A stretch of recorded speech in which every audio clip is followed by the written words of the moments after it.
그러면 우리에게 맥이 잘리게 되면 이 맥은 어떻게 되나? 지구의 모든 산맥은 우리 지구의 지붕인 권륜산맥에서 맥이 4개로 뻗어가지고 나갔는데, 이거는 마치 산맥이라는 것은 이 칡농꿀과 같이 비유를 할 수가 있는 것입니다. 칡농꿀이라는 건 어떻습니까? 칡이 뻗어가면서, 너쿨이 뻗어가면서 중간중간에 이렇게 뿌리를 박습니다. 뿌리를 박음으로써 이렇게 맥이 잘리더라도 앞에 부분이 이렇게 뿌리가 있다 그러면 스스로 다시 살아나겠죠. 이거를 저희가 자생이라고 그럽니다. 스스로 살아난다는 겁니다. 그렇기 때문에 저희가 맥이 가다가도 맥이 잘린다는 것은 어떤 산의 안반 부분이 잘려졌을 때 산이 잘리는 거고, 그 부분이 잘리게 되면 그 앞에 기운은 다 없어지게 된다는 거고요. 그랬을 때 이 맥이 잘리면 앞에 산맥이 다 죽냐? 그렇지는 않다는 겁니다. 이렇게 칡농꿀이 뿌리를 뽑는 것 같이 산도 우리가 5성과 9성으로 나눴을 때 이 산이 이렇게 수려한 산이 솟게 된다 그러면 칡농꿀은 뿌리를 땅으로 뽑죠. 그런 것 같이 산이라는 것은 뿌리를 공중으로 뽑는다고 생각하시면 되는 겁니다. 그렇기 때문에 산이 이렇게 높게 솟구치고 나면 그 앞에 산은 스스로 자생을 할 수가 있다는 거고, 다시 그 맥은 다시 살아서 내려간다고 생각하시면 되겠습니다. 방금 전에는 어떤 쌍둥이 마을로 인해서 쌍둥이가 태어나고 맥이 잘림으로써 어떤 쌍둥이가 더 이상 나타나지 않는다, 이런 분에 대해서 이제 공부해 보셨고요. 지금 이 자리는 순창의 어떤 묘자리를 제가 사진을 찍은 것입니다. 이 자리는 조선의 8대 명당이라고 해가지고 우리나라의 8번째 8대 명당이라고 하는 자리입니다. 그러면 이 자리가 명당이냐? 제가 가서 조사해 본 결과 명당이라고 하는 것은 어떤다 그랬습니까? 판판한 능선상에 위치하고 있어야 되는 거고, 또 원하는 어떻습니까? 자연을 파괴하지 않고 땅을 탐침을 해봤을 때 밝은 흙이 나와야지만이 명당이라고 그랬는데, 이 자리는 보시면 능선상에 판판한 데 있는 것 같죠? 그렇지만은 이 부분을 제가 옆면을 보시고 마을 사람들에게 물어보면 이 자리는 능선상에 많은 양의 흙을 위에다가 채워가지고 만든, 인공적으로 만든 어떤 묘자리라는 겁니다. 그렇기 때문에 명당이라는 것은 이렇게 인공적으로 만드는 게 아니라 자연적으로 만들어져 있어야 된다는 겁니다. 그럼 가까이 보시면 좋게 보일지 모르는데, 멀리 측면에서 보시면 이 산에서 바로 내려와가지고 이 자리가 지금 방금 보셨던 자리입니다. 지금 보시면 자리가 어떻습니까? 산이 바로 밑으로 툭 떨어지죠. 이렇게 기가 이렇게 바로 내려오는 자리에서는 이 명당이 형성될 수가 없다는 것입니다. 그럼 명당이라는 것은 이렇게 판판한 능선상에 있지만은 뒷면이 이렇게, 지금 보시면 가까이 보시면 이 자리인데요. 지금 이 주변에는 명당이 서너 개가 더 있습니다. 그리고 이 반경 10km 안에는 명당이 10개 정도가 더 있는데도 그 자리는 항상 비어 있다는 거고요. 지금 사진으로 보시기에는 이 자리보다는 어느 자리가 더 좋게 보입니까? 이 뒤에 보시면 이게 호빵을 딱 뒤집어 놓은 것과 같은 산이 보이시죠? 이렇게 예쁜 산이 있다는 거고, 이런 자리가 산에서 오다가 뒤에 결인을 하고 속기를 해가지고 이런 자리가 바로 명당이 된다는 겁니다. 근데 이런 자리는 비어있고, 지금 보시면 이 자리는 우리가 말하는 조선의 8대 명당이 아니다는 겁니다. 그렇기 때문에 저희가 지금까지는 명당이라고 알고 있다는 곳이, 제가 조사를 해보고 어르신들이 이렇게 공부를 하시고 나서 가서 보시게 된다 그러면 그 자리가 명당이 아닐 확률이 상당히 높다는 겁니다. 그렇기 때문에 지금까지 명당이 90% 이상이 비어 있다는 겁니다. 그러면 명당은 어떻게 되어 있냐? 명당이란 것은 판판한 능선상에 위치하고 있으면서도 이렇게 위라 그럽니다. 산이 지금과 같이 일자로 오는 게 아니라 지그재그로 온다는 겁니다. 이 지그재그로 오는 거를 저희가 풍수 용어로 위라 그럽니다. 위. 산이, 능선이 뱀과 같이 꾸불꾸불, 좌우로 꾸불꾸불 하는 거를 저희가 위라 그러고, 살아있는 산맥은 이렇게 위를 하는 겁니다. 위를 하는 거고요. 그리고 나서 결인을 한다 그럽니다.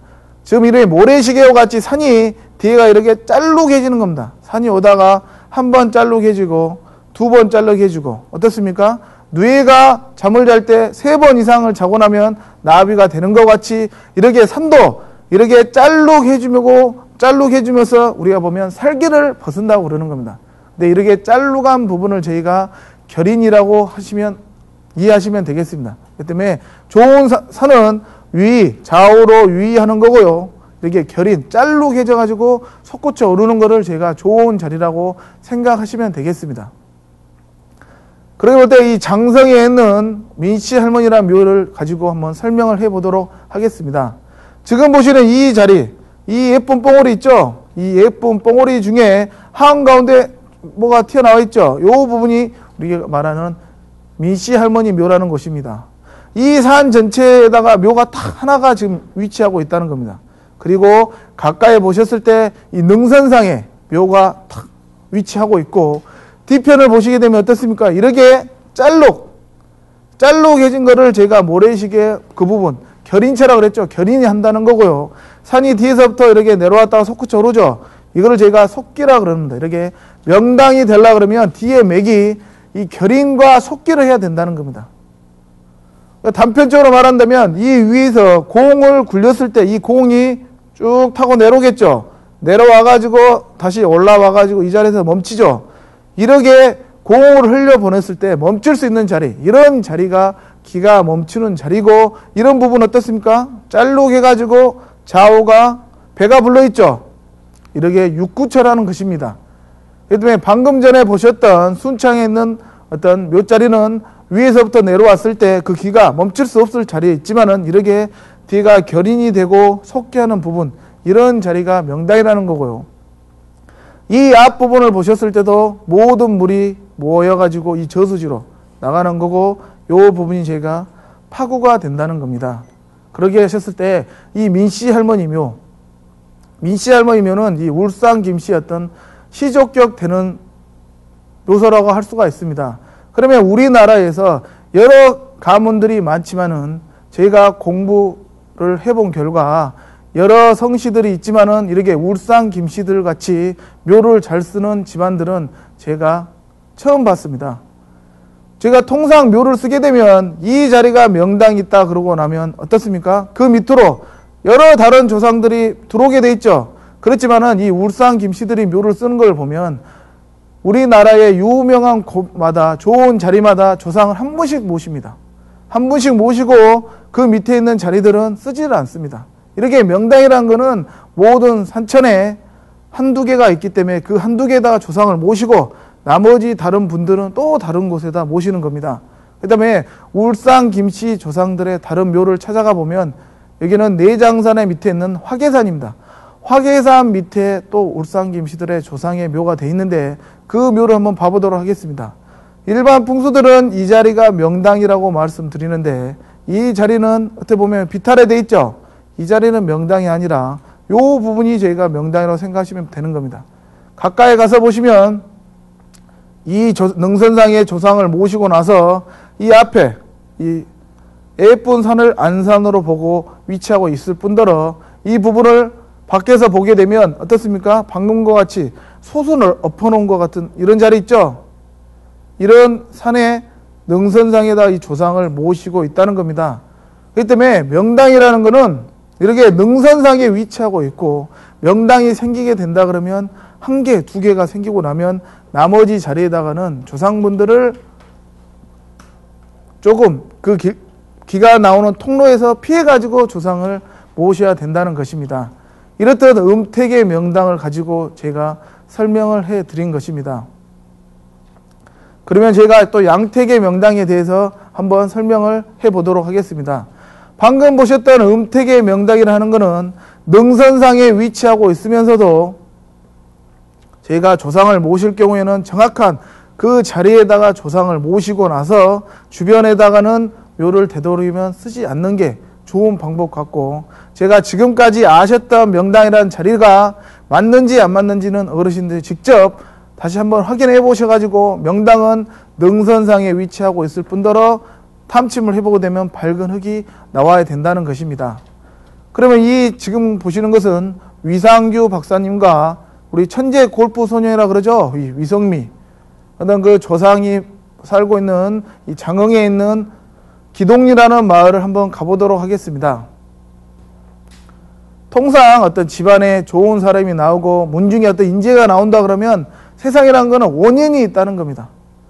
어떤 기운을 받고 태어난다 그러면 그 자손이 집터에서 영향을 받았는지 아니면 묘자리에서 영향을 받았는지 제가 조사를 해볼 필요가 있고요. 만약에 묘에서 영향이 나왔다 그런다 그러면 어떻겠습니까? 바로 조상, 어머님, 아버님, 할아버지, 할머니만 조사하는 게 아니라 3대조, 4대조, 최소 5대조, 6대조까지는 조상을 조사를 해 보셔야지만이 어떤 그 기운이 타고났는지 알 수가 있다는 거고요. 제가 지리학에서 묘를 써가지고 가장 빨리 발복을 받는다 하면 30년을 발복을 받는다 그럽니다. 30년이 지나야지만이 발복 받는다고 통상 이야기를 하는 겁니다. 그렇기 때문에 제가 조상의 묘를 써가지고 기운을 받았다 그러면 최소 3대조, 4대조, 5대조를 조사해 보셔야 되는데 우리가 장흥의 이 위상규 박사님이나 천재소년 우리가 미셸리, 위성미라 그러죠. 이 골프 소녀가 나와가지고 한번 답사를 하게 됐는데 이 부분은 지금 여기가 기동리라는 마을입니다. 기동리의 이 마을 한가운데 능선상에 어떤 집이 위치하고 있었는데 그 집을 찾아가서 보니까 우리가 방금 보셨던 위상규 박사님의 어떤 양택의 집이라는 겁니다. 지금 보시면 능선상에 집이 위치하고 있는 거고요. 제가 이 집이라는 건 어떻습니까? 양택의 명당도 똑같이 음택의 명당과 같이 능선상에 위치하고 있어야 되는 거고 그리고 이 바닥을 탐침을 해 보았을 때 밝은 흙이 나와야 된다 그랬죠? 그런 것 같이 제가 이 집을 보고 어떤 자양이나 모든 국을 다 판단하고 그리고 집의 뒤편을 한번 가보게 되었습니다. 뒤편을 가보게 되니까 어떻습니까? 제가 지금까지 사면으로 보셨던 것과 같이 뒷면의 맥이 조금 이렇게 깎아서 집을 지어놨는데 이 뒷면이 보시는 것 같이 우리가 흔히 말하는 비석피토, 밝은 흙이 나온다는 겁니다. 이런 걸 보셨을 때 이 자리는 탐침을 하지 않더라도 어떤 이 자리가 밝은 흙이 나온다는 걸 알 수가 있는 거고요. 그렇기 때문에 이 자리, 이 집에서 태어나고 이 집에서 살고 있는 사람은 어떤 양택의 기운을 받아가지고 자손이 어떤 발복, 기운을 받는 거고 훌륭한 사람들이 나올 수가 있다는 겁니다. 그렇게 하셨을 때 지금 보시는 이분이 위상규 박사님이십니다. 위상규 박사님 그러면 제가 우리나라 최초 항공학 박사 1호시고요. 항공학 박사 1호가 중요한 게 아니고 지금도 서울대학교 명예교수로 재직하고 있을 뿐더러 이 박사님이 항공학 박사 1호고 서울대학교 박사 교수님이기 때문에 유명한 게 아니라 이분은 6.25 전쟁 시대 때 비행기를 조정하셨는데 이 비행기를 조정할 때 이 6.25 전쟁 때는 비행기를 타고 나가가지고 전쟁터로 나가게 되면 통상 한 번, 두 번, 서너 번만 출격하고 나면 통상 많이 전사를 하신다고 그럽니다. 그렇지만 이 박사님께서는 97회를 출격하셔가지고 97회를 다 살아서 돌아오셨답니다. 그 지금 박사님께서 이야기하고 계시는 것도 흔히 말하면 주변에 있는 사람들은 불사신이라고 합니다. 불사신. 이 박사님이 출격하게 되면 다른 사람은 한두 번만 나가도 다 전사를 하는데 97번을 출격해도 살아서 돌아오고 이 박사님 말로 하시면 비행기를 타고 가는데 이 곡사포나 미사일 포탄이 와더라도 자기 비행기 앞에서 바로 떨어져 갖고 나만 죽지 않고 살아있다는 겁니다. 그런 걸 보셨을 때 어떤 천지 기운, 어떤 양택이나 이 음택에서 천지 기운을 받았을 때는 사람이 할 수 없을 어떤 영향을 받고 태어날 수가 있다는 거고 이 박사님 말고도 박사님 어머님, 아버님 그리고 그 조상분들부터 어떤 기운을 받고 태어나가지고 이 박사님의 아들, 딸들도 우리가 유명한 어떤 박사님이 돼 있고 그 밑에 있는 손녀, 딸인 우리가 천재소년, 골프의 천재소년인 위성미 같은 손녀가 나오게 된 것입니다. 이런 식으로 보셨을 때 음택과 양택의 명당에서 태어난 사람들을 보시면 아시겠고요. 이 박사님 집 앞에서 제가 앞에 있는 안산이라 그러죠. 안산을 보셨을 때 지금 보시는 산입니다. 이 산은 장흥에 있는 수인산 주변에 있는 산인데요. 이 부분을 가까이 크로즈하게 된다 그러면 이 부분 우리가 흔히 말하면 일반 사람이 처음 보셨을 때는 우리가 엄지손가락을 치켜드는 것 같이 그런 모양으로 돼 있는 거고요. 제가 이제 그 골프 소녀가 나왔기 때문에 그런 식으로 말하게 된다 그러면 산 위에가 이렇게 골프공을 탁 올려놓은 것 같이 돼 있지 않냐. 이런 식으로 해가지고 이 자손인 위성미가 골프를 치게 되고 지금같이 젊은 나이에 이렇게 영향을 받았다. 그런 말도 많이 하게 되는 겁니다. 그래 봤을 때 이 안산이 중요한 게 아니라 이 박사님이 태어났고 살고 있는 이곳이 어떤 양택의 기운이 있음으로써 그 자손들이 계속 영향을 받고 훌륭한 사람들이 될 수 있다는 거고요. 대신에 이 위상규 박사님의 어떤 조상분의 음택의 묘를 조사해 봤을 경우에는 이 음택의 묘에서 영향이 아니라 양택의 영향을 받아가지고 태어난 것이라고 할 수가 있다는 것입니다. 이렇게 음택과 양택이라는 것의 차이점에 대해서 이제 공부해 보셨고요. 현상으로도 제가 이제 공부를 해 보게 되었습니다.